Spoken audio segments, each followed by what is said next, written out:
Halo, selamat pagi rekan-rekan pecinta fotografi tanah air. Perkenalkan, saya Iqbal Rifki yang akan memandu acara pada Canon Jelajah Nusantara ke-8 hari ini, teman-teman. Jadi, di Canon Jelajah Nusantara ke-8 ini, kita akan jalan-jalan secara virtual ke Sumba. Jadi, nanti kita akan di-guide sama Om Mike Sidarta selaku pembicara pada hari ini. Oke, teman-teman, sebelum memulai acara, ada baiknya kalau kita sapa-sapa dulu nih yang ada di panelis maupun di partisipan hari ini, yaitu yang pertama ada Ibu Mary Harun, lalu ada Ibu Monika Arya Setiawan dan Bapak Sitrawong sebagai direksi dan manajemen dari Canon Business Unit PT Datascript. Selain itu, yang sudah hadir di sini juga ada Om Mike Sidarta, jadi mari kita sapa Om Mike. Halo Om Mike Sidarta, selamat pagi. Lalu ada juga supporting dealers kita hari ini yaitu Gudang Digital Yogyakarta. Jadi kalau teman-teman yang ada di Yogyakarta maupun di sekitarnya dan pengen beli kamera atau lensa Canon bisa di Gudang Digital Yogyakarta. Oke teman-teman, seperti di Canon Jelajah Nusantara sebelumnya, kita akan memberikan merchandise eksklusif dari Canon untuk teman-teman yang beruntung di akhir acara nanti. Jadi teman-teman yang ingin mendapatkan kesempatan untuk dapat merchandise ini, stay tune sampai akhir acara nanti, karena kita nanti akan memberikan kuis based on presentasi dari Om Mike atau sharing dari Om Mike Sidarta. Tapi sebelum kita mulai ke sharing Om Mike Sidarta, ada baiknya kita nonton dulu, saksikan dulu nih sharing produk dari rekan saya Mas Dadi Nason. Tapi sebelum itu kita saksikan dulu video berikut.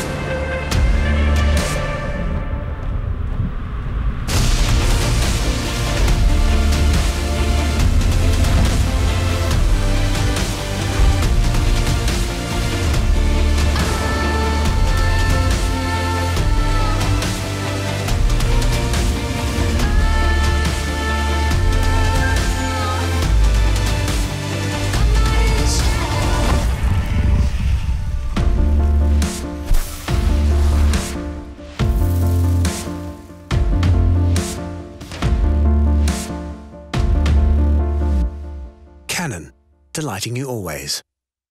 Ya, halo, selamat pagi semuanya. Oke, perkenalkan saya Dani Nason sebagai asisten marketing manager dari produk kamera di Canon Business Unit. Nah, seperti yang tadi sudah dikatakan Mas Iqbal, tadi kita kan nanti ini mau menjelajah ke Sumba. Nah, kalau udah ke Sumba kan tempatnya itu keren banget, pemandangannya bagus, budayanya keren.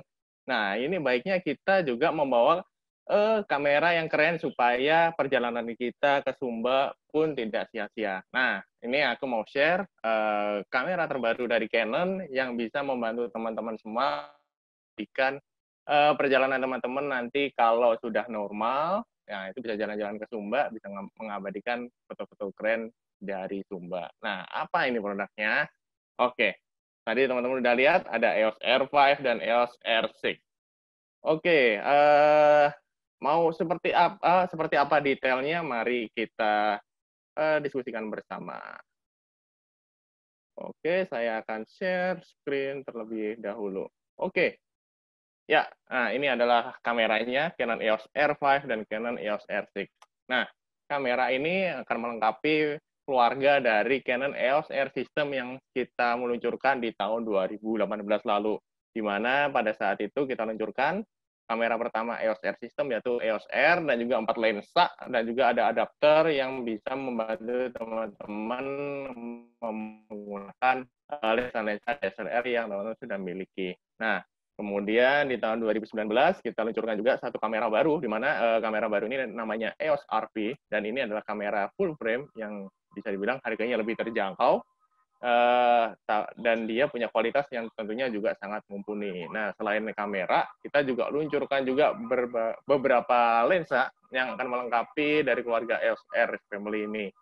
Nah, ada lensanya semakin banyak, ada lensa wide, ada lensa medium zoom, fixed-nya juga semakin banyak, ada juga lensa sapu jagat yang range-nya sangat luar biasa, wide-nya di angka 24 dan bisa tele sampai 240 mm. Ya, kemudian sekarang muncullah EOS R5 dan juga EOS R6. Nah, dan juga nanti ada lensa-lensa baru yang semakin melengkapi dari keluarga EOS R ini. Ada lensa tele 800 mili, 600 mili, ada 100, 500. Ada juga lensa yang ringan tapi punya kualitasnya bagus, ada 85 mili, dan juga ada berbagai macam lensa lainnya. Nah, ini keluarganya semakin besar aja nih. Ya, jika kita melihat piramida ini, EOS R5 dan EOS R6 ini berada di kelas Advanced Amateurs yang berada di tingkat tinggi, di mana ini melengkapi di jajaran kamera kita. Kalau di DSLR, bisa teman-teman lihat, ini sudah lengkap dari entry user sampai profesional, sangat lengkap. Dan di EOS R, ini melengkapi kamera full frame kita di mirrorless. Dan di seri APS-C mirrorless kita juga sudah ada, di bawah ada M50, M6 Mark II, dan M200. Ya, EOS R5. EOS R5 ini menggunakan sensor baru dari Canon, di mana dia memiliki resolusi hingga 45 megapiksel, sangat besar. Dan dia punya prosesor yang baru juga, yang sebelumnya digunakan di 1DX Mark III, dan ini digunakan juga di EOS R5.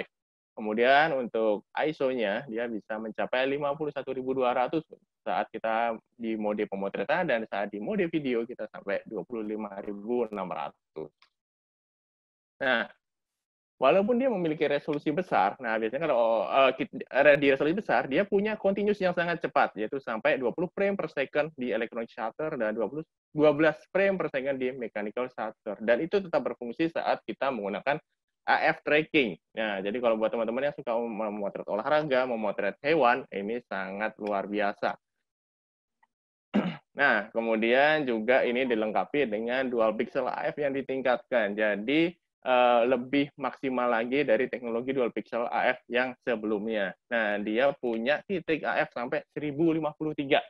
Dan jika digunakan untuk pemilihan posisi dari AF, berarti totalnya sampai 5.940. Dan itu 100% horizontal maupun vertikal. Jadi sampai ke sudut-sudut yang sangat susah di pinggir-pinggir manapun itu masih bisa mendetek fokus. Contohnya yang ada di foto yang ada di sini. Jadi kayak memotret saat rugby ini, itu posisinya walaupun di kanan masih bisa ke detect.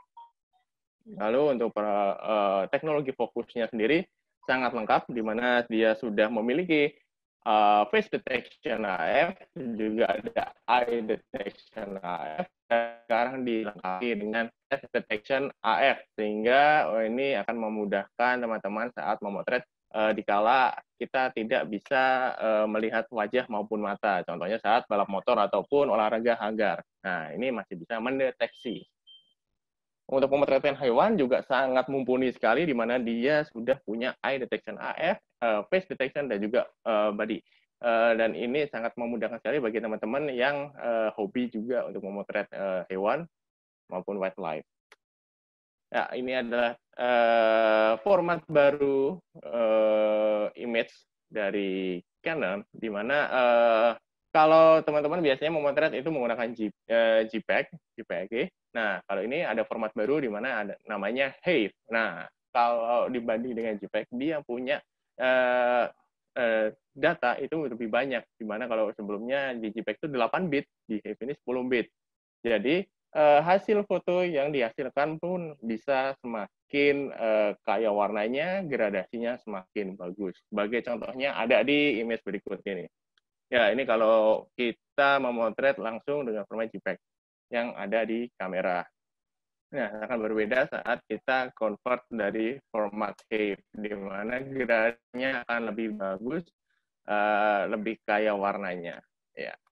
Lanjut, juga ini kita menambahkan in-body image stabilization, yang sebelumnya kita sudah memiliki IS pada lensa. Nah, ini bisa dikombinasikan sehingga stabilitas yang ada di kamera ini semakin luar biasa. Jadi sampai 8 stop shutter speed. Dan ini juga sudah support 5 axis. Dan ini bisa support juga di kamera lensa-lensa yang memiliki EF dan juga RF lens.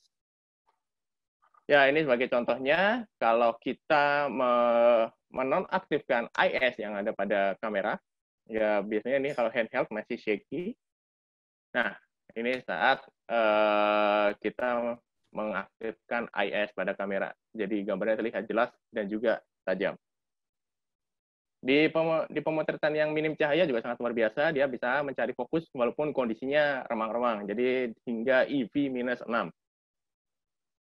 Untuk movie performance, tadi sudah kita lihat, kalau foto sangat luar biasa, nah di video ini juga sangat luar biasa. Dia punya perekaman hingga 8K, DCI maupun UHD sampai 30p. Selain itu, juga teman-teman bisa merekam di resolusi 4K hingga 120p. Di samping itu ada juga RAW Movie HDR PQ, terus juga ada Canlock, dan juga yang tadi saya telah sebutkan, yaitu combination IS antara optical lensa dan juga body kameranya. Kontrolnya juga sangat nyaman, di mana kita berikan joystick, juga untuk quick control dial yang sangat memudahkan teman-teman dalam memilih mengoperasikan kameranya. Dan juga bisa di-customize sesuai kebutuhan. Juga di lensa sudah ada yang namanya control ring, itu juga memberikan pilihan pengoperasian yang semakin memudahkan teman-teman dalam mengoperasikan EOS R5 ini. Dia punya LCD juga sudah variangle, dan ini full touchscreen, jadi bisa untuk mengoperasikan menu dan juga untuk pengaturan AF maupun untuk pemotretan. Ini untuk dimensinya lebih kecil dibandingkan kalau di seri-seri DSLR. Ini sangat kecil dan juga tentunya ringan. Juga kita lengkapi dengan dual card slot, di mana satu adalah CF Express, ini kartu yang sangat luar biasa, dan satu lagi adalah SD card yang bisa digunakan sampai SD UHS 2. Baterainya kita juga berikan yang baru, namanya LPE6H, dan dia punya kapasitas 15% lebih banyak dibanding LPE6N. Tapi bagi teman-teman yang punya LPE6N, jangan khawatir, karena LPE6N masih bisa juga digunakan di kamera EOS R5 ini. Bodinya menggunakan magnesium alloy, jadi sangat kuat, dan tentunya dia punya dust and drip resistant construction. Jadi kalau mau diajak ke daerah-daerah yang agak ekstrim, nah ini juga masih kuat. Konektivitasnya juga sangat kaya, di mana dia punya built-in Wi-Fi, dan ini yang baru, di mana kita mengeluarkan cloud dengan nama Image Cannon, yang nantinya akan semakin memudahkan teman-teman dalam mengatur arus pembuatan foto sampai editing. Nah, juga ada FTP yang juga bisa digunakan. Ini biasanya berguna untuk teman-teman yang berada di jurnalis. Kemudian beralih ke EOS R6. Nah, ini adik dari EOS R5. Dia punya kualitas juga sangat keren. Nah, ini dia punya sensor, itu menggunakan sensor dari EOS 1DX Mark III, dan dia punya resolusi sampai 20,1 megapiksel. Nah, untuk prosesornya sendiri juga menggunakan DigiX. ISO-nya sangat luar biasa, dia sampai 102/400. Kecepatan continuous-nya juga sangat cepat, di 20 frame per second, dan dia juga punya stabilizer, juga sama dengan EOS R5. Untuk focusing-nya sendiri, dia juga menggunakan dual pixel AF2.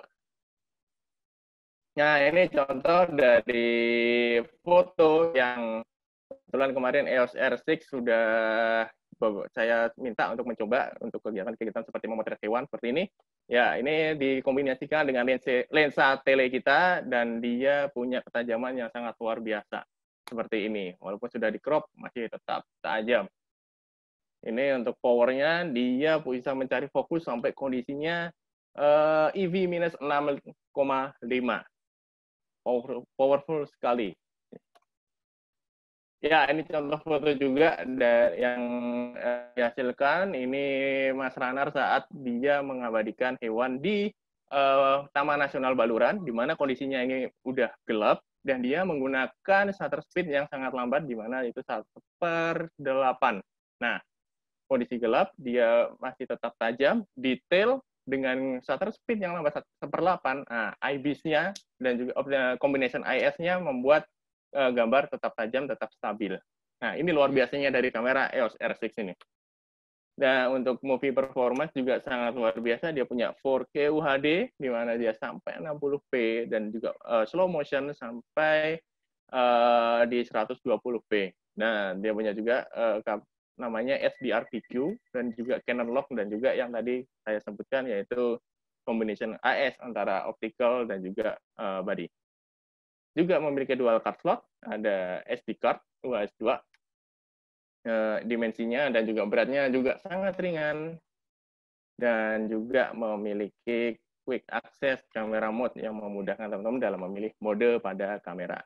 Oke, ya kemarin kita juga sudah open dari ke pre-order untuk kedua kamera ini, EOS R5 dan juga EOS R6, dan animonya juga luar biasa. Sampai di EOS R6 body itu kita clear, dan juga untuk yang kit 2415 juga clear. Nah, setelah ini bagi teman-teman yang nanti masih tertarik segala macam, bisa langsung menghubungi dealer-dealer kamera kita, di mana kalau di Yogyakarta tadi sudah disebutkan Mas Iqbal ada gudang digital. Ini kalau mau order segala macam bisa tanya-tanya, nanti bisa mendapatkan di kloter selanjutnya. Begitu. Oke, sekian presentasi saya. Saya kembalikan ke Mas Iqbal. Silahkan, Mas Iqbal. Oke, terima kasih Mas Dani atas presentasinya. Jadi buat teman-teman yang mau nyari kamera dengan kualitas foto dan video tertinggi, jadi dua kamera ini bisa jadi konsiderasi teman-teman, karena buat foto maupun video, dua kamera ini benar-benar kuat ya Mas Dani ya. Jadi ya, betul. Kalau teman-teman nggak butuh megapiksel gede-gede, bisa ke R6. Kalau teman-teman butuh resolusi yang besar, foto dan video bisa ke R5 gitu ya Mas Dani ya. Karena dua-duanya juga udah luar biasa powerful gitu buat foto maupun video.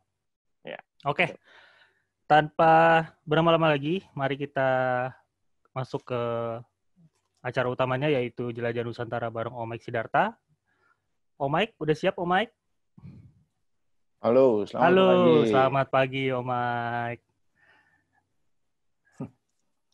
Gimana kabar? Kabar baik. Halo Om Mike.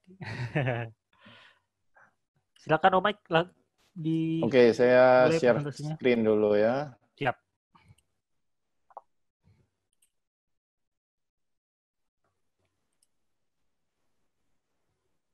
Oke, selamat pagi teman-teman. Selamat pagi juga untuk rekan-rekan Canon Indonesia. Juga terima kasih untuk Bu Mary Harun, Pak Sintra Wong, Pak Yase, juga Ibu Monica dan teman-teman. Juga terima kasih sebelumnya untuk Gudang Digital Online Jogja untuk supportnya di acara ini. Kali ini kita akan jalan-jalan ke Pulau Sumba. Jadi di kala pandemik ini kita banyak yang belum bisa jalan-jalan, kita akan coba jalan-jalan dengan Canon Indonesia melalui acaranya yang sangat menarik ya, Canon Jelajah Nusantara. Kita seringkali ada yang tanya, Pulau Sumba itu di mana? Banyak yang ternyata masih belum jelas Pulau Sumba itu di mana. Pulau Sumba itu di sini. Jadi ada di sederetan Pulau Jawa, Bali, Nusa Tenggara Barat, Nusa Tenggara Timur. Nah, Pulau Sumba itu ada di bawah Nusa Tenggara Timur. Kalau saya dekatkan seperti ini. Jadi Pulau Sumba itu di bawah Labuan Bajo di sini. Kita nanti akan jalan-jalan mulai dari Sumba Barat Daya, Sumba Barat, kemudian ke Sumba Timur. Jadi kalau biasanya traveling dari A ke B, terus pulangnya dari B ke A, ini kita datangnya dari Sumba Barat Daya, pulangnya dari Sumba Timur. Gimana caranya ke sana? Kita melakukan perjalanan udara untuk ke Pulau Sumba. Itu perlu waktu 3 jam perjalanannya, belum termasuk transit di Denpasar, Bali. Jadi dari Jakarta itu ke Denpasar, Bali, kemudian kita transit di Denpasar, Bali untuk ganti pesawat yang lebih kecil menuju Tambolaka. Nah, tips dari saya, kalau penerbangannya nggak connecting, lebih baik cari penerbangan dari Denpasar, Balinya ke Tambolaka dulu. Jam berapa? Baru cari penerbangan, cari dari kota lain, dari Jakarta ke Denpasarnya atau Surabaya ke Denpasarnya. Jadi jangan terlalu mepet timing waktunya. Takutnya yang dari Jakarta atau dari Surabaya ke atau dari kota lain ke Balinya ada keterlambatan, jadi ketinggalan ke penerbangan Bali ke Tambolakanya. Jadi untuk trip ini saya berangkat dari Jakarta itu pagi, transit tadi di Denpasar, Bali, kemudian tiba di Tambolaka itu udah siang hari. Jadi dari Tambolaka sebelum ke hotel biasa saya langsung ke salah satu restoran untuk makan siang, kemudian baru check-in, beresin, taruh barang yang nggak perlu dibawa, dan melanjutkan perjalanan darat ke destinasi kita yang pertama, yaitu Kampung Adat Ratenggaru. Untuk ke Kampung Adat Ratenggaru ini ada 3 jalur ya. Lewat yang saya pilih yang atas nih. Jadi ini yang lebih mudah, jalannya juga nggak terlalu banyak berliku. Jadi memerlukan waktu itu sekitar 1 jam 15 menit kita akan tiba di Kampung Adat Ratenggaru. Kampung Adat Ratenggaru ini sebetulnya posisinya sudah berubah dari posisi awal. Jadi awalnya itu ada di Pantai Ratenggaru, yang menghadap ke Samudra Hindia. Jadi karena terjadi karena ombak yang besar, jadi ada kena abrasi, kampungnya dipindah ke lokasi yang sekarang. Itu nggak jauh, sekitar 200 meter dari lokasi sebelumnya. Yang sekarang ini di lokasi yang baru. Nah, Kampung Adat Ratenggaru ini dan kampung-kampung adat di Sumba ini ciri khasnya dengan menara yang tinggi seperti ini. Jadi di bawah ini sebetulnya untuk hewan peliharaan. Nah, di atas, di tengah ini untuk mereka tinggal, dan di atas ini waktu saya masuk ternyata ini tempat penyimpanan bahan makanan dan benda-benda pusaka mereka. Itu di atas ini. Dan menaranya ini juga, kerucutnya ini juga tingginya sebetulnya agak ada yang berbeda-beda. Itu ternyata mempengaruhi status mereka. Gitu. Kalau dilihat di sini ada kain-kain tenun Sumba. Nah, mereka buat kain-kain tenun ini. Jadi bisa kita beli kain tenun itu sebelum masuk ke kampung adat ini ada retribusi di depan. Jadi kita mesti bayar dengan nominal tertentu. Kita isi buku tamu, terus baru ke dalam. Saya biasa sih kalau traveling begini, saya usahakan untuk beli kain gitu. Jadi ada banyak sebetulnya saya punya untuk kita supaya lebih connecting itu dengan mereka, terus ngobrol. Saya kemudian masuk ke dalamnya. Itu seperti ini, jadi rumah panggung sebetulnya itu. Lihat Ibu, ini lagi memintal. Saya ambil ini nggak pakai flash ya, jadi saya pakai ISO tinggi dengan kamera Canon 55 Mark IV dengan ISO yang cukup tinggi. Jadi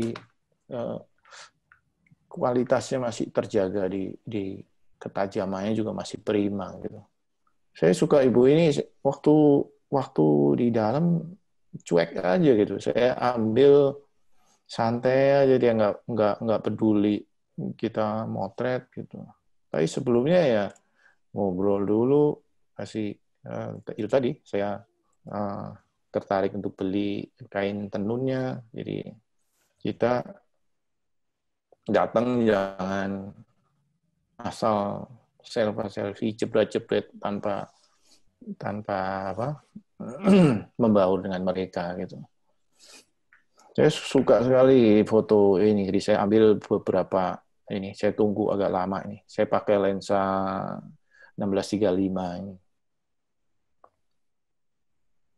Nah, ini kampung adat Ratenggaru tadi. Kalau dilihat dari atas, ini saya ambil pakai drone. Di ujung sebetulnya ada tetangga lain, itu kampung adat lain. Ini kampung adat Wainyapu, itu di pantai. Ini pantai Wainyapu. Ini pantai Ratenggaru. Kita nggak tergantung waktu kita di Sumba mau seberapa lama. Jadi mau dikunjungin keduanya juga bisa. Jadi untuk ke sini nggak semudah yang dikira, tinggal nyebrang, enggak. Kita mesti mutar. Jadi kalau dilihat di map-nya ini kampung adat Ratenggaru. Kita harus berputar ke sini untuk menuju situs kampung atau kampung adat Wainyapu. Ini perlu waktu 30-40 menit. Ada tujuan lain. Di sini ada Pantai Mbawana. Ada juga Pantai Watu Marandong. Jadi sekali lagi, kita harus tentukan destinasi kita, tergantung dari berapa hari kita di Sumba. Di Pulau Sumba itu kita mau berapa hari. Karena saya sudah di kampung adat Ratenggaru, ini saya lewatkan untuk kali ini.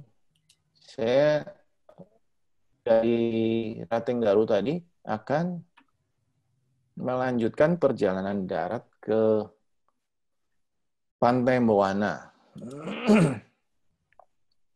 Ini Pantai Mbawana. Jadi kita perjalanan darat itu sekitar 40-50 menit lah di situ. Sampai di parkir sini, kita harus turun cukup terjal ke bawah. Nah, sebelum turun itu, kita harus deal dulu, sepakat dulu dengan masyarakat setempat. Ada pemuda-pemuda biasanya kalau ada mobil datang, dia langsung kerubutin mobil gitu. Nah, teman-teman harus sepakat dulu, mau pakai porter atau enggak. Kalau retribusinya pasti, itu sekali itu masuk, itu satu rombongan itu 100-150 ribu. Kemudian kita pakai porter, karena cukup terjal. Beberapa teman rata-rata itu pakai porter, karena jalurnya seperti ini. Ini masih tinggi nih, di atas ini. Ini baru di bawahnya. Sebetulnya ini masih tinggi di atas sana. Jadi jalurnya cukup terjal, jadi untuk bawain barang, sekalian untuk berpegangan. Jangan di tengah asal gitu. Jadi di atas nggak mau porter, terus di waktu di seperempat jalan maunya pakai porter, terus ada yang tiba-tiba nggak ada yang orang gitu ikut di depannya. Gitu. Itu nanti akan jadi masalah gitu. Nah itu tadi saya bilang kita harus deal dulu, harus sepakat dulu. Oke, biasanya satu orang 50.000 untuk antar ke bawah. Kalau mau aman, ambil tipsnya sambil bercanda aja sama si itunya, si abangnya. Yuk selfie dulu. Jadi kita tahu orang mana yang membawa barang kita gitu. Kalau terjadi sesuatu misalnya orangnya hilang gitu. Kadang kan tampangnya agak mirip-mirip. Kalau kita hanya ingat namanya saja. Jadi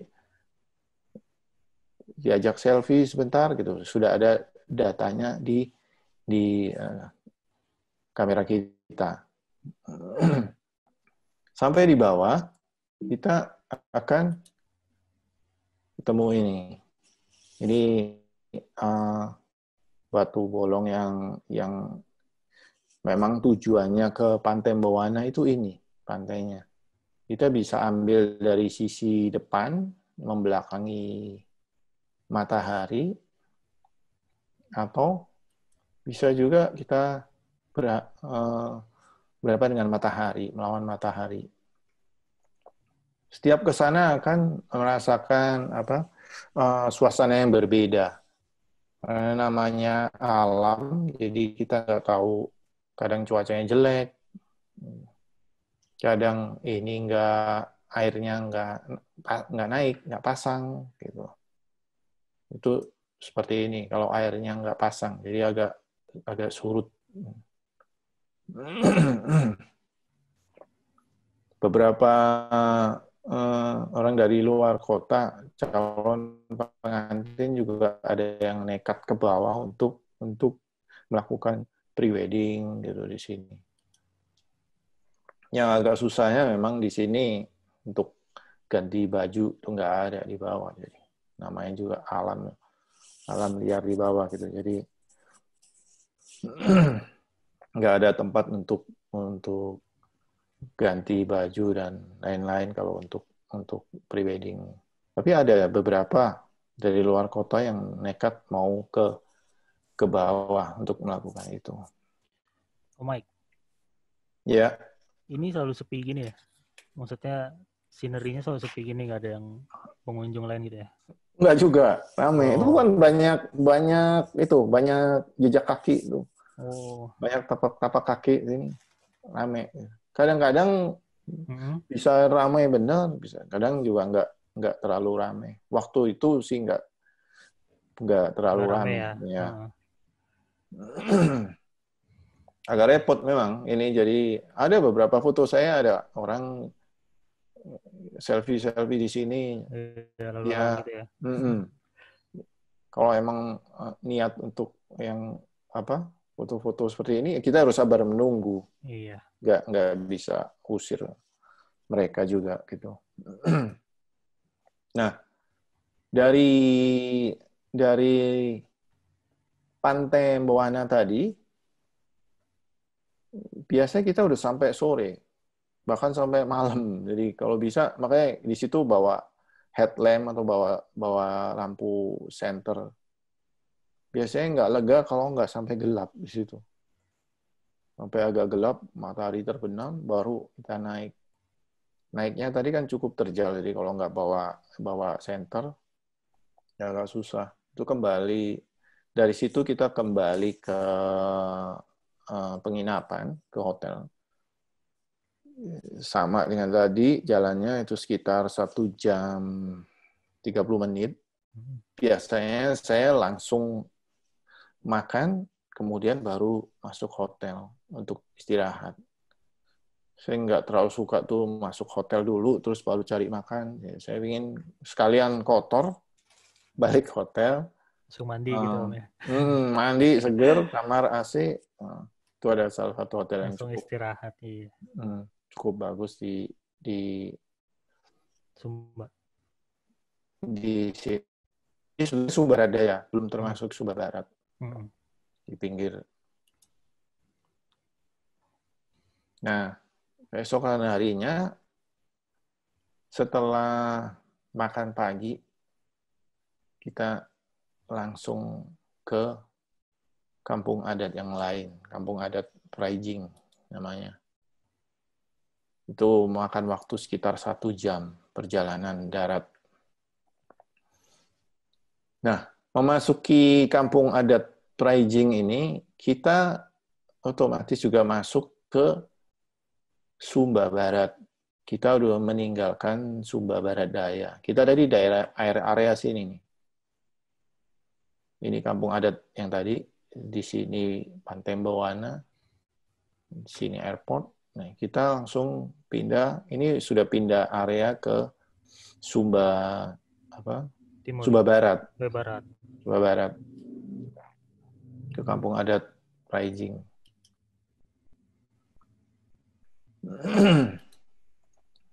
Nah, kampung adat Praijing ini sempat kebakaran ya. Itu dari 43 sekarang tinggal 38 kalau nggak salah itu rumahnya yang tersisa. yang tersisa. Tahun 2000 itu kalau nggak salah itu kebakaran. Apa tuh Om penyebabnya? Masyarakat kurang tahu juga. Itu kan agak susah karena sekali kebakar kan langsung merembetnya lebih kencang karena hampir nggak ada bahan yang kayak material besi, itu kan nggak ada. Kayu ya rata-rata gitu. Iya, itu kan kayak di mana itu kampung-kampung adat yang lain sama. Atapnya juga tadi yang mengerucut itu atap jerami. Di kampung adat Praijing ini masih menganut keyakinan Marapu. Yang merupakan penduduk asli, agama asli di penduduk Sumba. Marapu itu pemujaan terhadap arwah leluhur. Jadi Marapu itu sebenarnya bahasa asli Sumba yang artinya yang dimuliakan. Jadi mereka suka sembahyang di kuburannya nggak jauh-jauh, biasanya kuburan batu. Masuk ke kampung adat Praijing ini suasananya akan sedikit berbeda ya. Banyak anak kecil gitu yang bagus untuk difoto, untuk selfie juga bagus. Saya kebetulan juga suka foto anak-anak gitu, karena tampangnya itu wajahnya itu polos dan nggak diatur gitu, enak gitu. Natural banget ya Om ya. Kayak ini lagi duduk gitu. Masih pure gitulah ya. Saya foto terus sama teman-temannya digodain, malu-malu.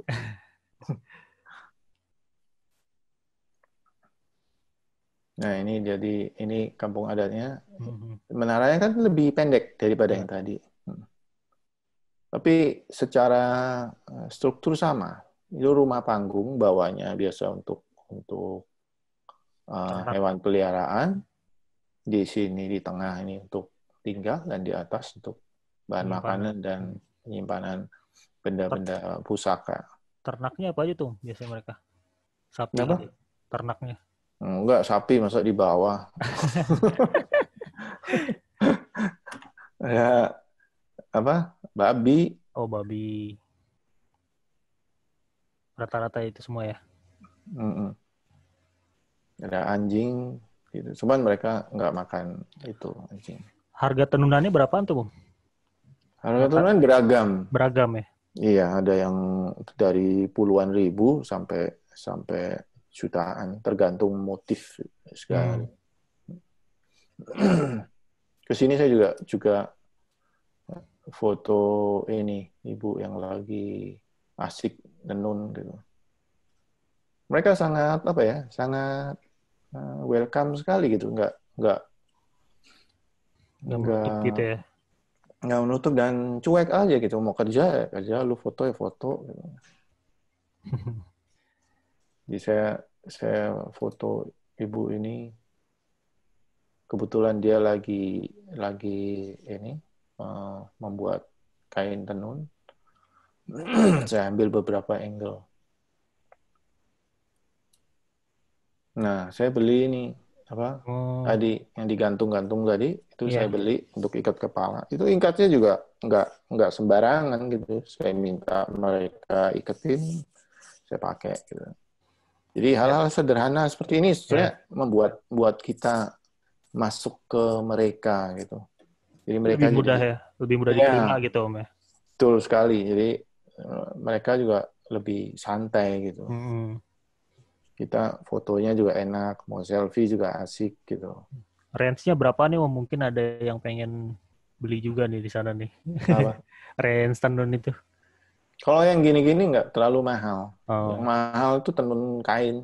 Kain yang besar-besar tadi itu ya? Iya, yang untuk apa? Sarung. Nanti di akhir saya kasih tahu mengenai tenunnya. Oke. Kalau yang untuk ikat kepalanya sih nggak terlalu mahal. 50.000, 100.000. Ya. Saya jarang sekali kalau ke tempat-tempat begini untuk nawar-nawar gitu. Jadi jangan ditawar sampai urat mau putus. Gitu. Kan kita kita kan nggak nawar apa gitu. Jadi untuk membantu juga itu mereka gitu. Kita juga nggak beli setiap kali kan. Belum tentu sebulan sekali ke sana. Nah, ini saya foto anak-anak ini. Saya suka foto anak itu gitu. Jadi waktu difoto malu, saya tunggu. Nggak lama dia pasti nongol. Karena dia akan penasaran. Iya. Itu tipsnya kalau mau foto-foto begini. Jadi jangan dipaksa gitu. Adik keluar, nggak mau keluar nanti gitu. Biarin aja gitu. Tunggu aja ya. Iya, saya ambil komposisi dulu, tungguin, ntar dia pasti ngintip. Baru saya jepret. Dikasih lihat Om fotonya. Ini loh dia fotonya gitu. Iya. Makanya saya kemarin kan beli itu printer yang kecil itu. Oh, selfie. Sekalian sama kamera, ya. Saya beli yang Inspik ya. Lain kali saya balik ke sana saya mau bawa itu Inspik, jadi sekalian saya print, saya kasih mereka. Karena kenangan Om ya. Itu ada yang nanya gitu kayak gitu. Maunya gimana? Agak susah gitu kalau Pak bawa Inspik atau selfie printer yang agak gede ukurannya. Ya, anggapan itu dipresentasikan kan enak. Jadi tinggal kasih ke mereka langsung. Hasilnya. Iya, nggak usah pakai email segala macam. Iya. Nah, ini Ibu juga saya foto dengan dengan kepala kerbau. Mereka itu tadi saya bilang ramah sekali gitu. Mau difoto oke gitu. Nggak kaku-kaku amat gitu. Saya sukanya. Mereka itu sangat welcome gitu. Enak ngobrol dulu di situ. Dari kampung adat Praijing tadi, setelah berpanas-panas ria di situ, saya biasa langsung ke air terjun ini, Lapupu. Ini perpindahan tempat ini Om Mike pakai apa? Mobil? Mobil. Ada kendaraan umum gitu nggak di sana? Enggak kayaknya. Jadi harus sewa. Harus sewa mobil ya. Iya. Jadi dari kampung adat Praijing tadi, saya ke air terjun Lapupu. Itu sekitar 30 menit lah. Gitu. Nggak terlalu jauh. Sebenarnya ada air terjun lain di sini, Matayangu di sini. Cuman air terjun Lapupu ini lebih bagus dan itu tadi saya bilang destinasi kita harus disesuaikan dengan hari berapa hari kita mau di Sumba. Gitu. Kalau mau turutin semua, 2 minggu juga nggak cukup. Sebulan Om ya. Iya karena itu apa namanya jaraknya cukup jauh kan. Udah menjelang sore, terus mau ke tempat lain, udah terlalu gelap. Saya sedikit cerita ini di Sumba ini, Pulau Sumba ini ada hotel yang private sekali di sini. Nihiwatu. Pantai Nihiwatu. Itu ada hotel di Nihiwatu itu sangat private sekali. Jadi itu hotel juga relatif mahal gitu. Karena memang ada pantainya private. Jadi itu range-nya kalau nggak salah 20 juta ke atas itu per malam di itu. Saya ngobrol dengan guide-nya, ternyata memang ada beberapa artis luar ya, artis Hollywood ke Nihiwatu itu tanpa sepengetahuan orang lain gitu. Jadi dia mungkin pakai private jet gitu ya. Private jet terus ke sini. Salah satunya siapa ya? David Beckham tuh kalau salah udah nyampe di sini. David Beckham. Nah, ini air terjun Lapopu. Jangan lupa kalau ke sini untuk nyemplung. Jadi saya rugi Om ya kalau nggak iya, nyemplung. rugi kalau nyemplung. Asal jangan bawa sabun sama pakaian terus nyuci aja di sini. Waduh. Jadi suka sekali nyemplung di sini. Dingin, tadi habis panas-panas di Kampung Praijing tadi, masuk sini saya langsung nyemplung aja sini. Airnya segar, dingin, terus bersih sekali gitu. Jadi ini saya selfie-nya begini, jangan ngadep badan, jangan ngadep depan. Selfie. Iya, selfie-nya saya ngadep belakang aja lah.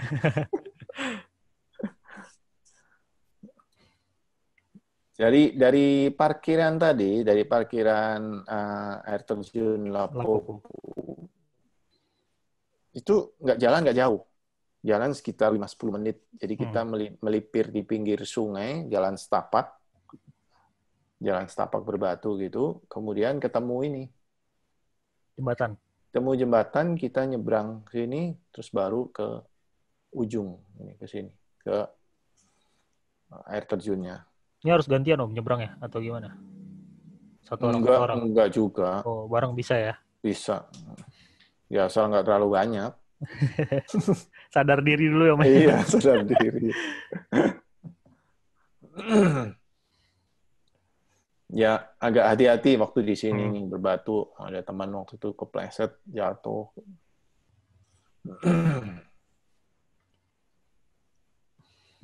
Enaknya ini nggak jauh dari tempat parkir. 10 menit doang tadi Om ya. Jalan sebentar terus udah lepas kaos nyemplung lagi situ. Seger lagi deh. Iya, foto-foto dulu panas baru nyemplung. Baru balik. Nyemplungnya belakangan. Nah, ini kalau kosong, kayaknya lebih bagus kosong ya daripada ada saya tadi ya.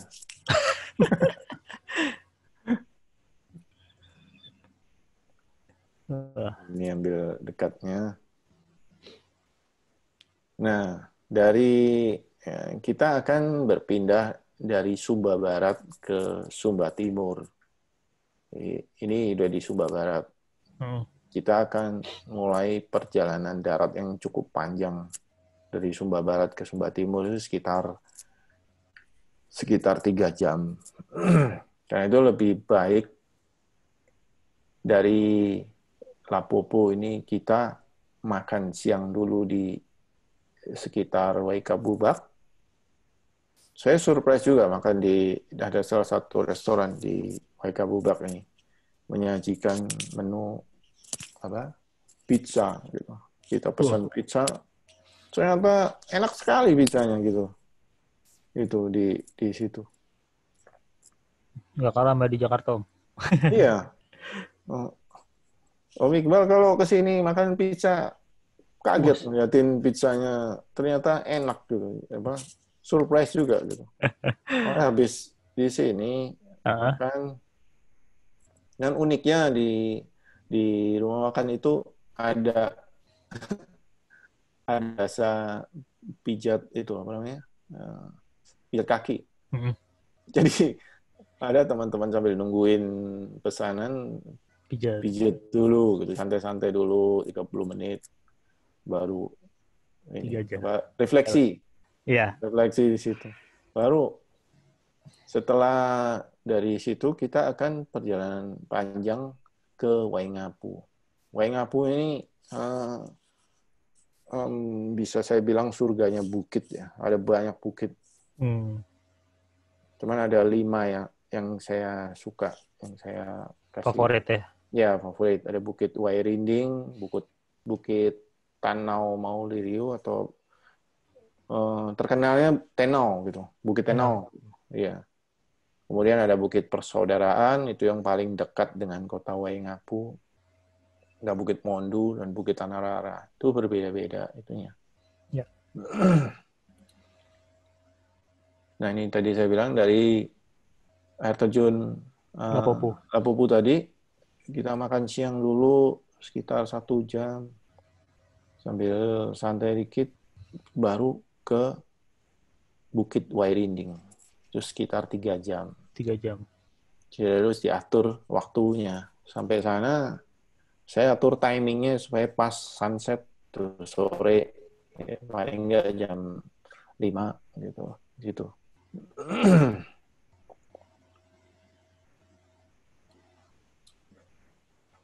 Bukit Wairinding ini sangat terkenal ya, cukup terkenal di antara yang lain. Karena nggak jauh juga dari kota. Dan terus banyak juga yang ini Bukit Wairinding. Kalau waktu kemarau, dia akan kecoklatan begitu. Nah, kalau waktu musim hujan, dia akan hijau seluruhnya. Jadi akan mendapatkan nuansa yang berbeda.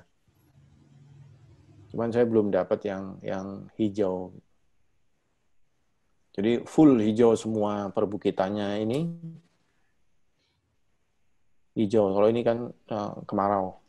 Tapi sama bagusnya. Jadi mempunyai itu nuansa yang berbeda.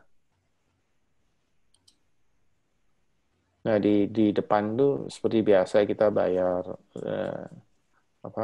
retribusi nggak terlalu mahal gitu. Terus tinggal ada banyak anak-anak di yang duduk-duduk di Bukit Wairinding situ.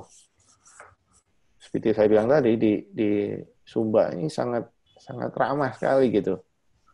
Enak, jadi enjoy gitu untuk foto, untuk selfie. Banyak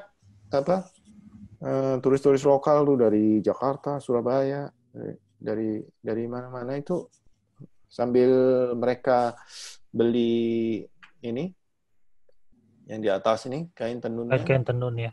Ya, terus dipakai untuk selfie gitu dengan anak-anak ini.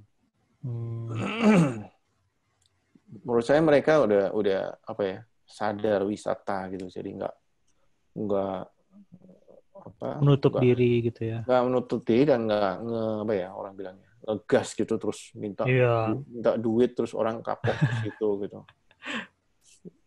Jadi sangat bagus sekali itunya dikelolanya. Nih lagi duduk-duduk. Saya foto ini lumayan lama saya foto. Saya nungguin 2 ini senyum nggak senyum gitu. Justru yang cewek lebih atraktif, lebih enak difoto. Itu difoto setelah lawan Bayern Munchen kayak itu. Cemberut. Nah, Bukit Wairinding ini salah satu tempat favorit untuk prewedding. Ini bukan saya yang maksudnya bukan event saya. Kebetulan ada orang prewedding. Sekalian aja saya foto gitu. Mereka foto dari sisi kiri gitu. Saya ambil di ini. Saya tanya-tanya, ternyata mereka dari Jakarta. Wah. Oh, ada yang niat sekali untuk ini. Ya beruntung kalau dapat cuaca bagus. Jadi kuda dan ini bapak ini mereka yang sewa. Saya ikut nebeng foto aja. Dari sini istilahnya kita bisa jalan ke ujung sini. Berapa lama tuh? Ini mah pendek, Pendek sebentar ya? aja. Iya. Kelihatannya jauh ya. Jauh mata dekat di kaki itu. Waduh. Dia sih rame tuh di ujung ya orangnya. Iya, ada beberapa grup dia ke ujung. Gitu. Sunset itu ya apa? Iya, iya, sunset. Hmm. Ini kemudian saya foto sendiri. Jadi mereka lagi istirahat sebentar, saya foto sendiri. Hmm.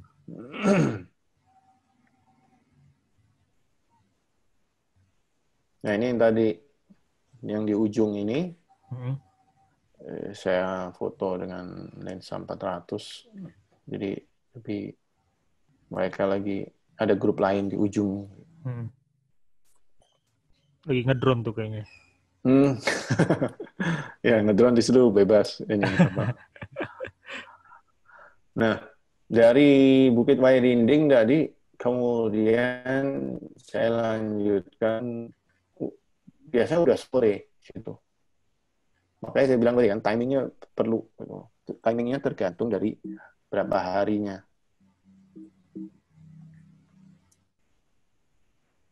Sebentar. Jadi timingnya tergantung dari berapa harinya kita di Sumba. Dari Bukit Wairinding tadi saya langsung ke penginapan salah satu hotel. Ada salah satu hotel cukup apa? Saya rekomendasikan di situ adalah hotel itu Padadita Hotel. Itu cukup bagus di situ.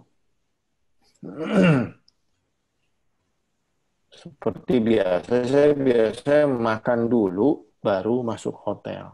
Sekalian kotor, masuk hotel, mandi udah bersih, tinggal Istirahat. lihat-lihat foto, tinggal terus istirahat.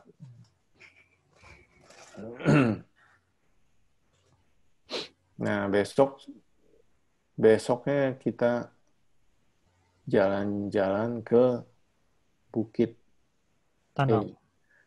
Bukit Tenau. Sebetulnya bisa aja dari hotel ini kita mampir ke Bukit Persaudaraan, terus lanjut ke sini. Jadi tergantung teman-teman nanti kalau pandemik sudah lewat mau planningnya bagaimana gitu. Jadi cuman biasanya kan kalau sudah di salah satu bukit biasanya akan berlama-lama di situ gitu. Susah untuk kontrol waktunya. Jadi bagusnya sehari satu bukit kali Om ya? Enggak juga? Enggak juga sih, tergantung ini masing-masing. Cuman kalau dari yang ini, dari hotel ini, lewatin Bukit Persaudaraan, kemudian lanjut ke Bukit Tenau. Atau ya Bukit Tenau. Waktu itu saya agak mendung ya di Bukit Tenau ini. Saya tipsnya kalau udah mendung kurang ada lighting, suka saya ambil black and white. Konturnya agak sedikit berbeda dengan yang tadi Bukit Wairinding. Cuman ini juga banyak dikunjungi. Pre-wedding juga kalau nggak di sana, di sini juga. Jadi ini ada biasanya spotnya di sini nih. Wow. Nah, spotnya ini di sini nih biasanya nih.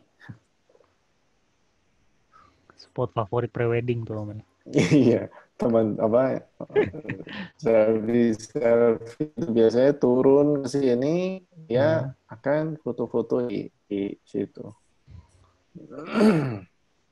Spot favorit gitu. Ya. Ini perbukitannya. Nah, dari Bukit Tenau tadi saya balik ke arah Waingapu, Mhm. itu ke Kampung Raja Prailiu. Itu tempat pusat tenun. Nah, ini kalau mau lebih serius beli tenun di sini, Oh, di Kampung Kampung Raja Raja Prailiu. Prailiu. Ya, sebenarnya Kampung Raja Prailiunya sendiri sudah meninggal di tahun berapa ya? 2008. Hmm. Tapi sampai saat ini, sejauh yang saya tahu, belum ada Ganti. pengangkatan raja yang Oh, baru. pengangkatan baru. Ini kalau dari kota Waingapu atau dari penginapan nggak jauh, sekitar 15 menit. Iya, 10-15 menit. Gitu. Raja Prairiu sendiri itu di meninggal tahun 2008, baru dimakamkan setahun kemudian. Oh. Baru dikuburkan maksudnya. Hmm. Mereka kan pakai kubur batu itu karena memerlukan biaya yang cukup besar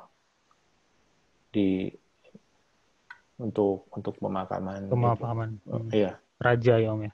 Iya, Raja Umbujaka itu di tahun 2008 meninggalnya.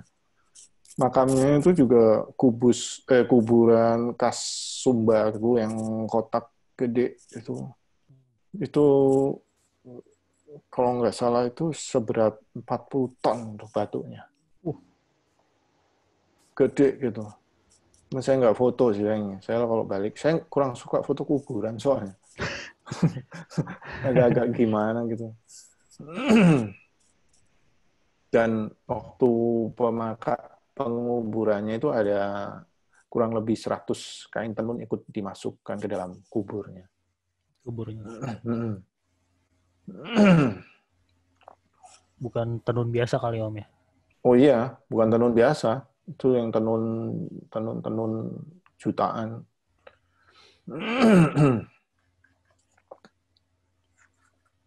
Nah, ini saya foto close up untuk waktu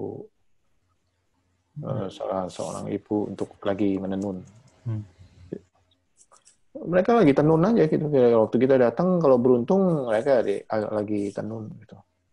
Bisa dilihat kan itu rumitnya. Jadi waktu beli tenun juga jangan terlalu tarik urat untuk untuk nawarnya gitu.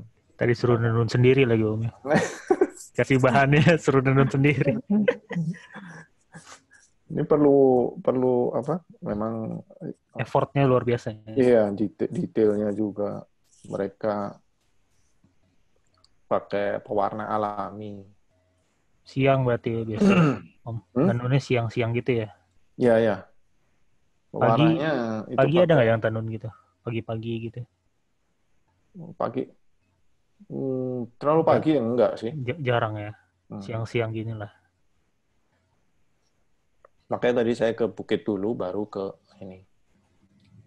Ke kampung ini. Kampung siang juga bagus di foto, karena dia kan window lighting gitu. Jadi side light gitu. Jadi enak. Jadi nggak terlalu keras juga. Nih saya foto dari atas.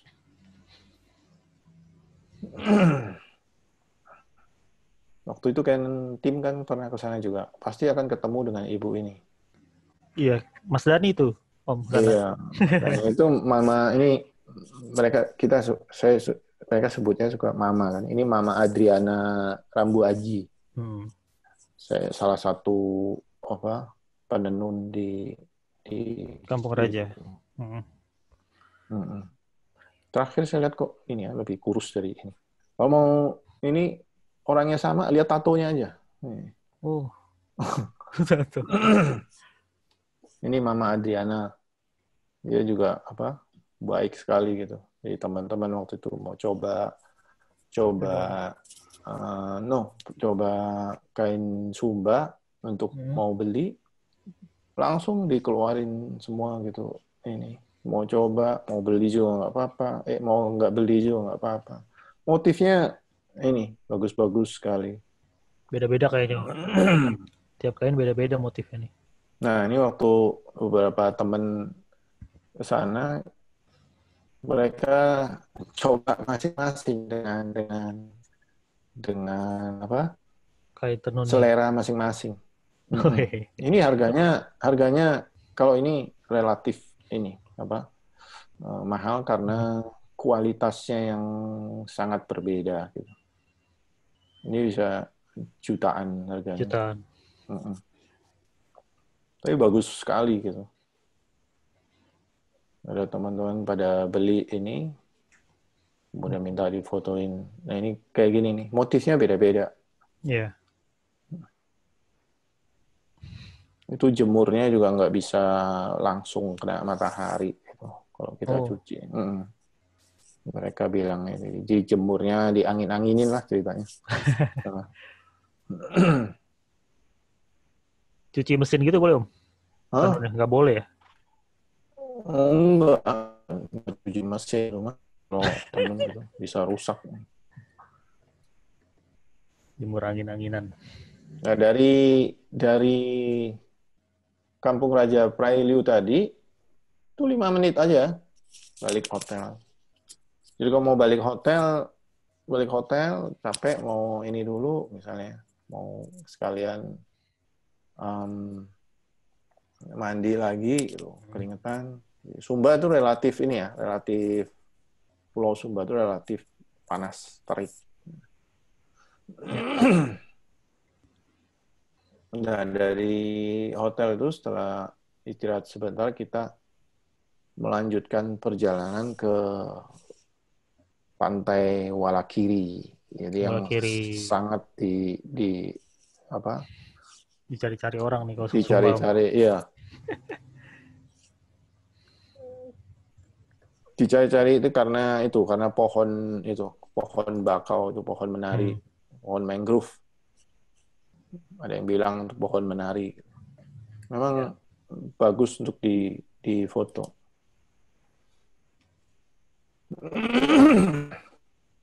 Ini pantai Walakiri. Jadi ada kalanya ini surut, ada kalanya ini agak pasang. Pasang juga nggak terlalu tinggi kalau ini. Kalau sore kadang selutut gitu. Jadi kalau kita foto ya berbahasa Ria gitu sini. Iya, dikit lah. Saya suka sekali di sini, di Walakiri. Walakiri. Jadi kalau teman-teman mau belajar komposisi, ini paling cocok tempatnya. Ada banyak pohon, banyak yang bisa dikomposisi. Jadi di pantai ini pagi bagus, sore juga bagus. Ini sore, ini pagi. Di sore lebih cenderung menghadap matahari, kalau pagi itu cenderung side light agak di belakang kita gitu mataharinya. Ini pagi ini.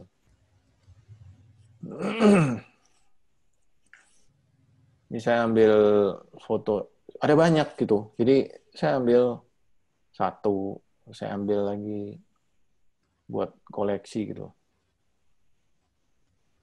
Ini ngambilnya agak ke bawah ya, agak low angle.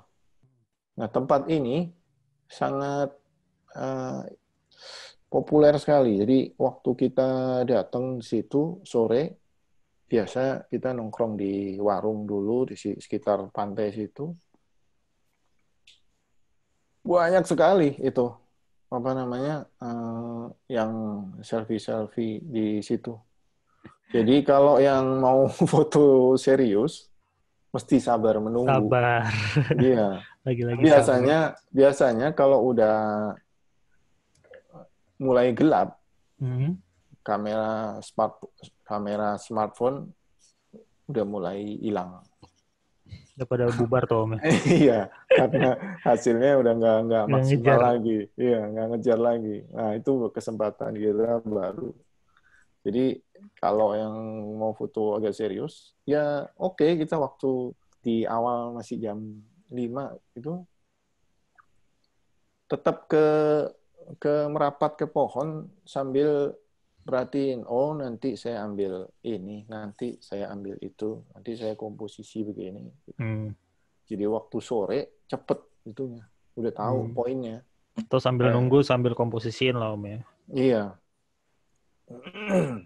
Cuman agak disayangkan di sini ya, teman-teman ini ada beberapa itu teman-teman waktu itu pengunjung lain gitu, selfie itu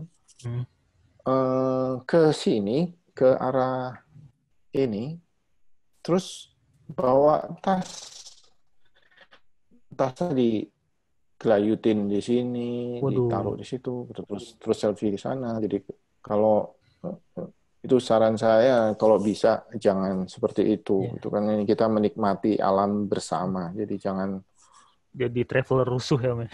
Iya, jadi tasnya ini ada yang beberapa yang patah segala macam itu kayak gitu. Jadi tasnya disampirin di sini gitu. Terus selfie di batang ranting gitu-gitu ya. Iya, di ranting-ranting. Sayang banget gitu. Kalau itu nggak diedukasi itu lama-lama akan patah semua. Rusak pohon-pohon ini. Pohon-pohon rusak. Ya, ini sore pagi. Biasanya kalau pre-wedding pagi ngambilnya. Saya waktu itu ada yang barengan juga yang pre-wedding dari Surabaya kalau nggak salah, itu pre-wedding pagi gitu. Karena pagi relatif sepi daripada sore. Ya. Kalau ke Walaki. Soalnya lebih susah bangun pagi Om ya. Itu dia. Biasanya males bangunnya.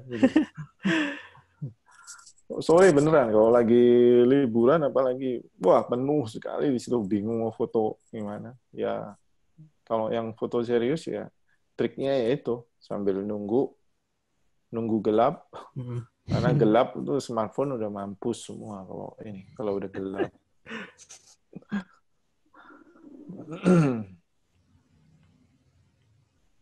Nah, ini foto yang tadi kebetulan foto itu saya waktu itu saya upload di Instagram saya. Kemudian ada yang suka, kemudian ada yang nanya, punya nggak ini yang lain? Saya kasih ini 3. 1, 2, 3 tuh. Iya, jadi ada yang minta seperti ini. Akhirnya saya jual, bukan minta ini, maksudnya orang mau beli, jadi mereka mau pasang di rumah mereka, di apartemen mereka, jadi dipasang 3 ini. Jadi ada orang dari Surabaya yang beli ini 1 set. Terus ada yang dari Jakarta juga minta 1 set. The series. Saya ini 1, 2, 3 ini judulnya. Oh ini. Itu agak. Kalau ada yang nanya jual foto berapa, tergantung gitu. Sedikit menyimpang. Jadi tergantung kita jualnya eksklusif atau enggak. Kalau eksklusif itu ya saya kasih ke orang itu aja, enggak saya sebar lagi. Kalau enggak eksklusif bisa saya jual beberapa kali gitu. Dan enggak tinggi Om ya harganya kalau enggak eksklusif ya. Enggak tinggi-tinggi amat ya. Oh ya pasti. Kalau yang enggak eksklusif kan relatif pasti lebih murah daripada yang eksklusif. Nah, teman-teman mungkin penasaran setinggi apa sebetulnya pohon tadi itu nggak tinggi-tinggi amat gitu. Ternyata nggak sekitar 1 meter tingginya. Jadi pendek sebetulnya itu pohonnya. 80 100 cm aja tingginya. Jadi kalau yang belum pernah ke sana biasanya akan kaget gitu. Kaget kenapa? Waktu ngelihat foto-foto di internet, kemudian waktu ke sana, mana ininya pohonnya? Tuh kecil-kecil di ujung. Jadi kita nongkrong di sini dulu, Om Iqbal. Ya. Di sini ada banyak warung gitu. Jadi nongkrong di dalam sini. Sambil nungguin orang-orang selfie gitu ya. Biasanya yang baru datang akan kaget ngeliatin pohonnya segitu kecil. segitu pendek gitu maksudnya. Makanya Nggak semegah di foto gitu ya, Om ya. iya.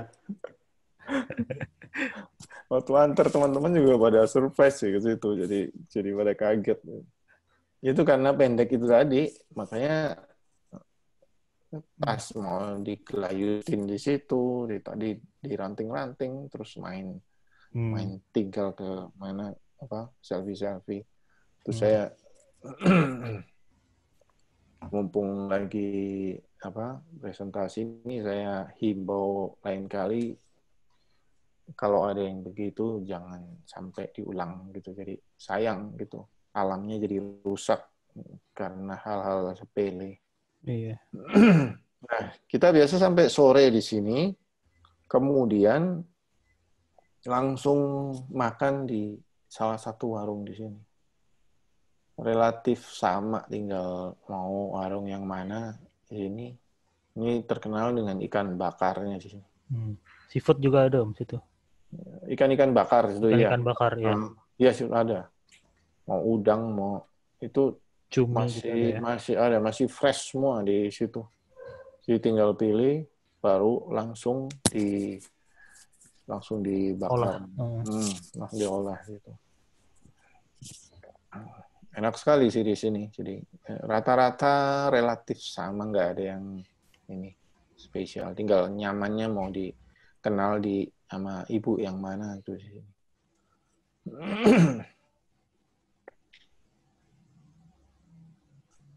Jadi habis makan di Walakiri itu langsung kembali ke hotel seperti biasa. Nah, esok paginya, ini yang udah hari yang keempat ya.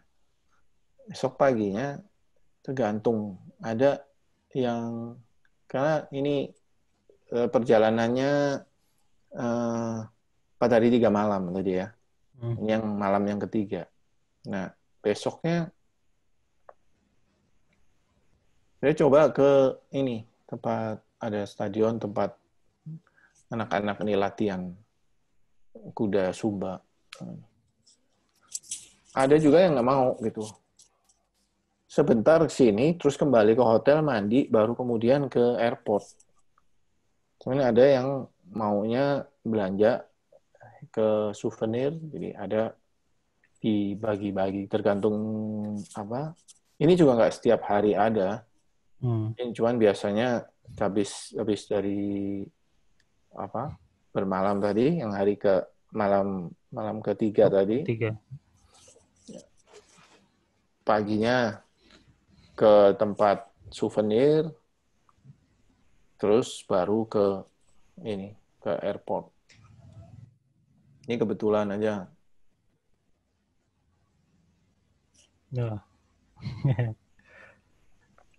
Nah, hari keempat itu kembali ke Jakarta. Kembali ke rumah Om ya, masing-masing. Iya, kembali ke rumah masing-masing. Ini tadi perjalanannya 4 hari 3 malam. 4 hari 3 malam. Jadi setengah hari di tadi kan, ya tibanya kan di Sumba Barat Daya itu udah siang, jadi itu sebetulnya setengah hari. Kemudian baliknya juga jam berapa itu, jam 10 udah ke airport ya, ke bandara di Waingapu, kemudian sama seperti tadi ke Denpasar dan ke destinasi saya di Jakarta. Sama sih itu satu jam. 1 jam dari Waingapu ke Denpasar. Kemudian 2 jam dari Denpasar ke ini. Tipsnya seperti yang tadi. Jadi kalau kita nggak punya penerbangan yang nyambung, yang connecting, cari dulu yang ini. Terus diatur jamnya. Jamnya jangan terlalu mepet. Kurasa itu aja perjalanan virtual ke Sumba kali ini. Sebenarnya ada ini sih, sedikit tambahin ya. Sebenarnya Ya itu tadi tergantung harinya. Ada air di Sumba Timur juga ada air terjun apa? Tanggedu.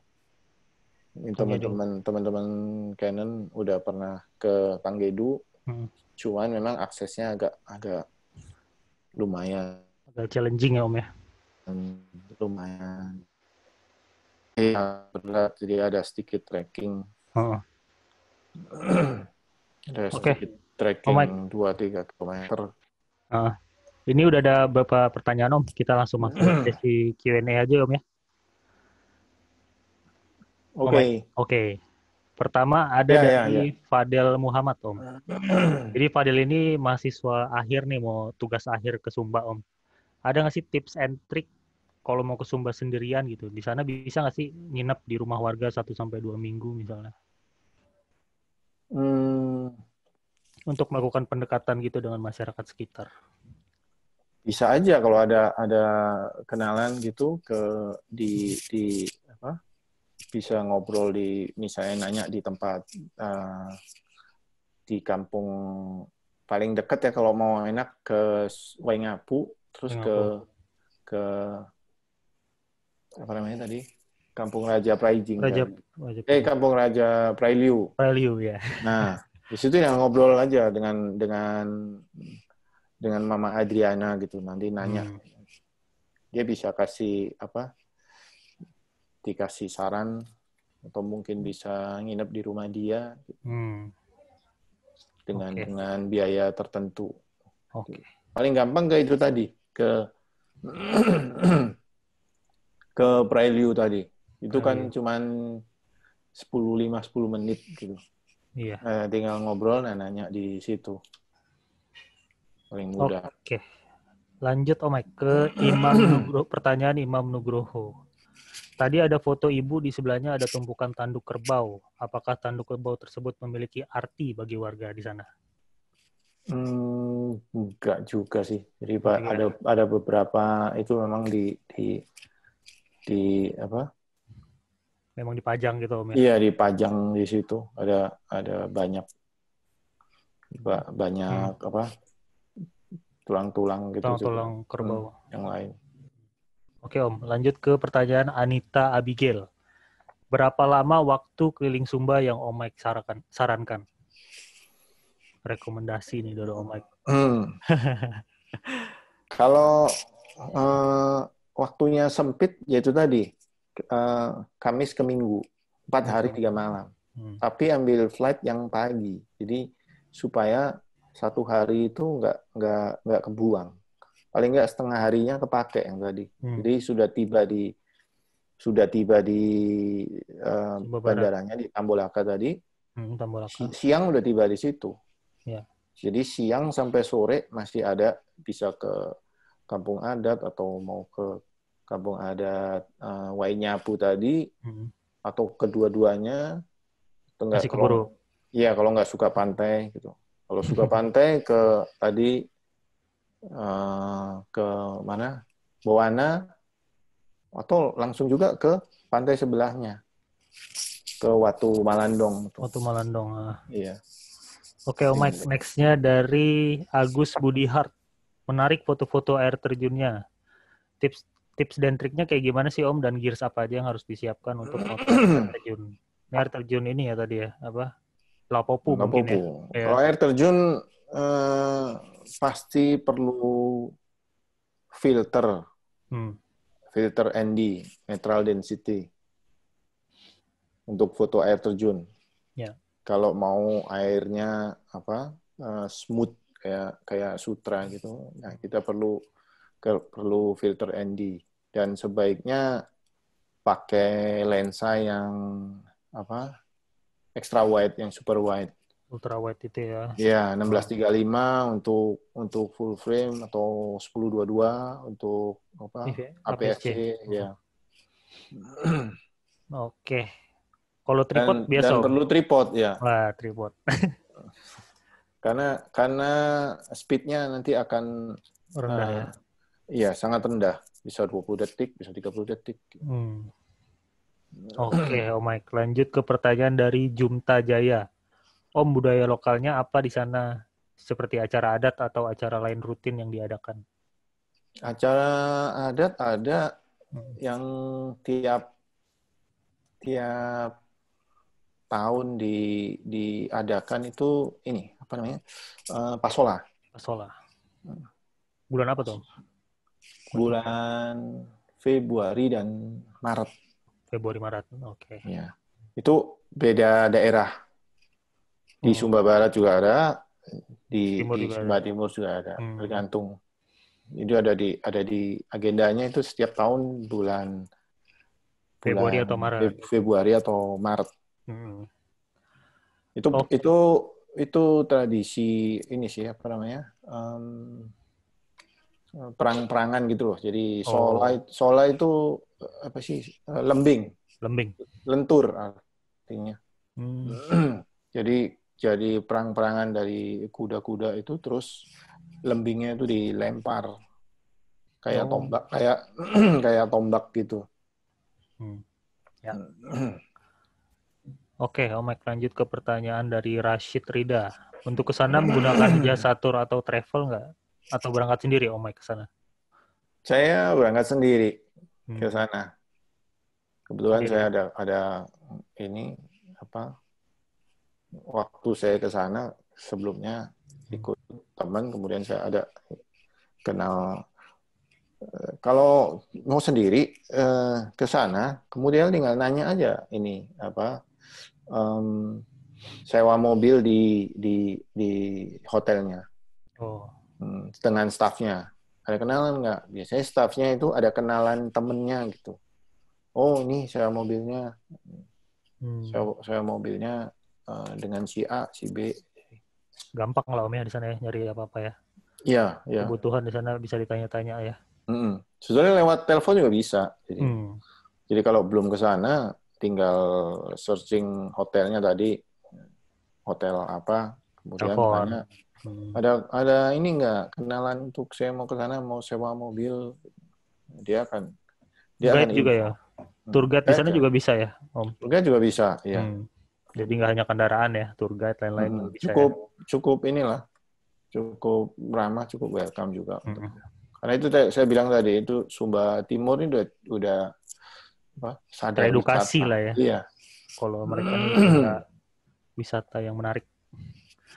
Lanjut Om, ke pertanyaan dari Joe Aye.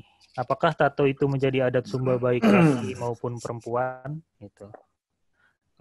Tato-tato yang tadi dari tangan Om. Kurang tahu juga, tapi saya lihat sih enggak. Jadi enggak, karena enggak banyak ngelihat dari tato. Apa? Iya, orang-orang itu enggak banyak juga yang pakai tato. Jadi bukan untuk adat apa status tertentu kayak di pulau lain gitu. Yeah. Lanjut ke pertanyaan Alfisha Nur Aziza. Foto di pohon menari di Pantai Walakiri itu pakai lensa apa Om? Lensanya, terus Om Mike tuh kalau traveling suka bawa lensa apa aja? Oh, kalau di Walakiri saya pasti rekomendasikan super wide. Itu udah pasti, dan angle-angle yang low angle, terus ambil framing itu pakai lensa yang super wide. Itu tadi kalau yang APS-C ya 10-22 atau 16-35 atau yang lebih wide lagi gitu. Terus apa lagi deh tanya nih, gear-nya? Gear ya Pak? Iya, kalau Mike tuh selain bawa lensa wide, bawa apa lagi lensanya biasanya? Oh, saya kalau travel paling suka bawa lensa super wide dan ini apa? Lensa tele 70-200. Kalau mau ditambah itu yang medium 24-70. Oke. Foto-foto tadi yang apa? Tenun itu saya ambil pakai 16-35 justru. Karena sih saya ingin lihat apa? Luasnya apa? Lebarnya tenun waktu dia nenun tadi. Jadi environment-nya mau kasih lihat juga Om ya. Iya, distorsinya justru menarik untuk itu. Nambah cerita gitu loh. Oke Om Mike, kayaknya untuk Q&A segitu aja karena waktunya terbatas banget. Jadi untuk next-nya kita mau umumin pemenang dari merchandise eksklusif dari Canon di Papua lalu. Jadi silakan dari tim DataScript. Ya, ini adalah pemenang dari merchandise seri sebelumnya di Papua. Jadi teman-teman yang menang ini akan kita hubungi via email ataupun WhatsApp. Jadi ditunggu aja dan selamat kepada pemenang. Oke, lanjut ke quiz. Jadi tadi kan Om Mike udah sharing banyak banget di Sumba, foto-fotonya keren banget. Terus ceritanya juga oke-oke. Saya udah punya 4 pertanyaan, jadi total ada 4 orang yang bisa mendapatkan merchandise eksklusif dari Canon. Jadi teman-teman untuk menjawab silakan ketik di chat ya teman-teman, jangan di Q&A. Udah siap ya? Pertanyaan yang pertama. Kampung adat Preijing masih menganut kepercayaan apa? Ayo, silakan, Dis. Oke, udah ada yang bener tuh. Biarin nanti admin yang milih. Lanjut ya, teman-teman. Ke pertanyaan nomor 2. Dari air terjun Lapopu ke Waingapu di Sumba Timur tuh butuh waktu berapa lama? Berapa jam? Wih, iya. Pada merhatiin nih Om. Pada bener-bener nih jawabannya. Pada menyimak ya. Menyimak nih. Keren. Masih ada juga yang jawab pertanyaan nomor 1 tuh, telat kayaknya. Oke, lanjut ke pertanyaan 3. Dari tahun kapan Raja Prayulu, Raja Umbujaka meninggal dunia? Jadi raja di kampung Prailu itu kapan meninggal dunia si Raja Umbujaka? Pada benar-benar nih Om jawabnya. Luar biasa. Lanjut ke pertanyaan terakhir. Salah satu tempat favorit Om Mike di pantai apa sih yang ada pohon bakalnya tadi? Kalau nggak tahu sih parah sih. Oh, pasti tahu lah. Tergantung jarinya ya ngetiknya. Iya. Oke, keren. Ya, pada nyimak semua nih, asik nih. Siap. Oke, teman-teman, dengan quiz tadi kita udah ada di penghujung acara. Terima kasih untuk teman-teman yang udah stay tune nih. Terima kasih juga Om Mike yang udah sharing. Keren banget sharingannya. Terus next-nya kita akan lanjut ke Canon Jelajah Nusantara Season 2. Jadi untuk teman-teman yang udah kepo nih, kita kemana sih di next Canon Jelajah Nusantara, bisa langsung pantau di Instagram canon.indonesia. Jadi terima kasih teman-teman atas waktu dan perhatiannya. Selamat siang dan sampai jumpa di Canon Jelajah Nusantara berikutnya. Terima kasih. Oke, terima kasih semuanya.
Canon, delighting you always.